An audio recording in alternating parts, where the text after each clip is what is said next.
Fit in 10, it is day 49, which means we're getting close to day 50, which means that we're basically 20 days out, which means, well, we're 21 days out. We're basically into the teens, which means we're almost into the single digits, which means we're almost near the end. Okay, well, not quite, but we are 3 weeks out today. 3 weeks out, if you can believe it. 21 days, and it's going to fly by. So I'm going to remind you, or actually I'm going to ask you, are you submitting and committing yourself? Are you? Are you? We'll wait for the message of the day and we'll talk about this. Okay. There is something, and I can't believe I missed it, but I was thinking about it today, and I'm like, I can't believe I didn't mention this. Because it's like something I would totally talk about. But when somebody asked me, I think it was 2 videos ago, maybe it was 3, weight training versus cardio for fat loss. And, I talked about basically the energy expenditure for both. But one thing, I don't know how or why I missed this, that I forgot to talk about, was the EPOC. Was basically the excessive oxygen uptake that your body has after exercise is finished. And essentially what that means is the increase in your metabolism after the exercise. And with weight training, that is going to be much greater than with cardio. So we talked about how, you're expending some energy when you're doing cardio and you're expending some energy when you weight train. But generally speaking, you expend more energy, not always, but I would say generally on a whole, you probably expend more energy when you're doing cardio. Now, we also said that with cardio, through time, your body's just becoming more efficient at doing what it's doing, more energy efficient, so it's expending less energy over time, doing the same activity. Whereas with weights, it's doing the opposite, right? You're teaching your body to become more energy inefficient by building lean muscle tissue.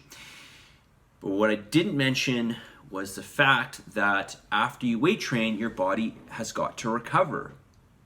And that recovery takes extra resources, that takes extra energy. That is in and of itself an aspect of metabolism.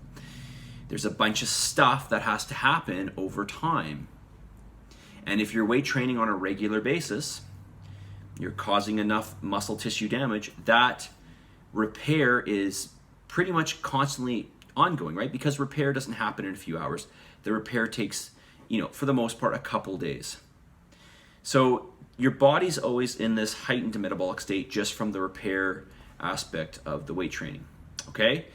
So just think elevated metabolism from the recovery component of working out, okay? Why is your metabolism elevated? Because your body has to recover. The tissue that got damaged from the weight training has to be repaired, right? That takes energy and resources, okay? So another bonus for fat loss when it comes to weight training, all right? Okay, I want to mention something here because I always get this from people and I find it quite, well, this isn't very fair to say. It's not very nice to say, but I find it humorous when people say to me that I make a reference to training your lower body, and they say to me, oh, my lower body's very strong. I do a lot of walking and hiking or running, so my legs are really strong. Well, walking and hiking and running they're not strength activities. They don't strengthen your legs. Can they build endurance? Yes. Can they allow you to do those things perhaps?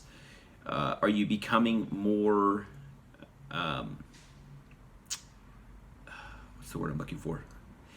Are you becoming more proficient at those activities? Yes, perhaps.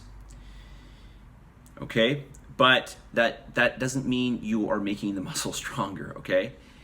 In order to make the muscles stronger, really, and I mean, this goes beyond strength, but you have to apply enough resistance to the muscle through a range of motion to create enough metabolic stress, enough muscle tissue damage, okay? So you need enough resistance.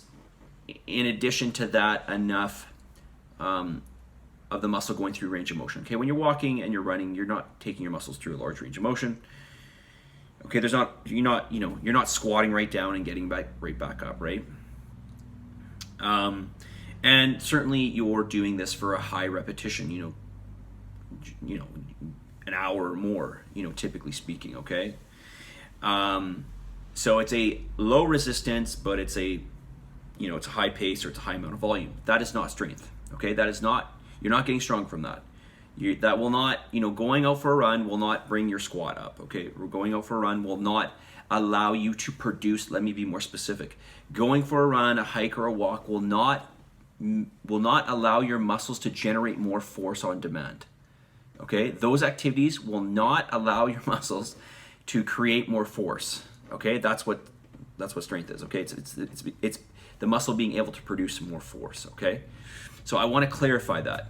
All right. Now I'm not saying running or jogging or hiking doesn't have a place. Of course it does, and they're great activities. They're just not strength activities. Okay, you do not get stronger from those activities. Okay. All right. That's all I want to say on that. Okay. 3 more bulk foods here. One that this is when I start to get really hungry. I implement sauerkraut, but this is something that you should really keep in your diet for the sake of keeping your intestinal tract healthy. All right, so it's like sauerkraut is one of those pre or slash probiotic type foods. Basically, they allow the bacteria in your gut. They foster good bacteria in your gut, and it seems like there's more and more data coming out to support that your gut is like almost everything when it comes to immunity, when it comes to your mindset. And this is where something called the enteric system comes into play. When it comes to absorption of foods, okay, absorption of vitamins and minerals, etc. So, these pre and probiotic foods are really, really important. Okay, yogurt would be another example of this. Okay, so something that you may want to include, it's very low calorie and it adds bulk. So I put a dish up the other night, and basically what I put in it was some avocado. I put half an avocado, put 100 grams of sauerkraut. I put some Nando's peri peri sauce in there, about a tablespoon. That's very low calorie. It's almost no calories. And I put in 1 tablespoon of Parmesan cheese. And then I cut up some chicken and threw it in there as well, and I mixed it all together. Now, it may not sound appetizing to you, but actually try it, and it's really, really good. Okay? So add some sauerkraut in. Another great bulk food, which I love, are Brussels sprouts. Now, I realize it's just a vegetable, but again, vegetables are low calorie, and they add a lot of bulk to your diet.